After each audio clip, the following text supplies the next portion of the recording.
When you first started out, you were an artist. What kept you going in those days as an artist? It's about all I had. It was the only thing. I was not an academically good student. It was for me art and sports, and I received my recognition in both.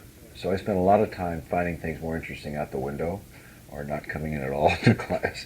And so I was always getting in trouble. If I spent a lot of time at the blackboard, either being punished at the blackboard or drawing at the blackboard, because that's something I could do. I was first sort of recognized as a person through my art because the teacher, is way back, like second, third grade, the teacher would bring me up to draw something, and in my drawing something, I was telling a story, and the story I was telling somehow affected what point she was trying to get across. I didn't know what it was, but I just knew I liked creating.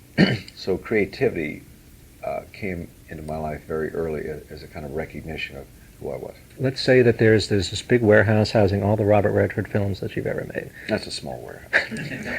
Fire breaks out. It's a tragedy. You have to preserve one film. Which one is it? It has to do with what that film represented to me. For example, you can take The Candidate, you can take Jeremiah Johnson, you can take Butch Cassidy, All the President's Men. They are all very, very different films that I enjoyed for different reasons. So, I enjoy this film for that reason, that film for that reason. So there's no really one film. If I say, what film do I want most preserved? I don't think I can answer it. So take the whole thing out. I loved All the President's Men because everyone said it couldn't be made. Everyone said it's impossible. No one's going to see it. No one cares. It's about Watergate. Butch Cassidy was just one of the finest examples of really good, solid movie making and entertainment. The Candidate was new and fresh, and it was an original idea that I had and co-wrote. Just the pleasure of that. I'd say Jeremiah Johnson myself. Well, now That's you're my touching. You're getting right close to it, because that was the most personal. That was the most personal, and it was also breaking new ground in that there had never been a film about the pre-Western, the prehistorical time before the cowboy and so forth. And it was a tough project to get made. You've never played a villain before? The fact is, when I started my career in 1959, many of the television work, a lot of the television work I did were psychotics, killers, just deranged characters, because they were more exciting as an actor. It really wasn't until probably Barefoot in the Park, where things turned, but that was 1963 on the stage. You once said that filmmaking feeds your soul. How so? It just touches who I am. The power of your observation, how you interpret the world as you see it, and the world that you're in, and how you see it, and also what it might be.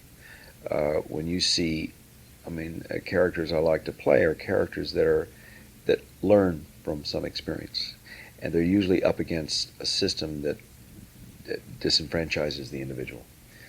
Whether it's politics, whether it's sports, or business, or what have you, or government, or the mysteries of government, like in 3 Days of the Condor, where one individual is threatened by some vague power out there that's beyond his control, and his struggle to maintain or understand what's going on, it has a lot to do with it.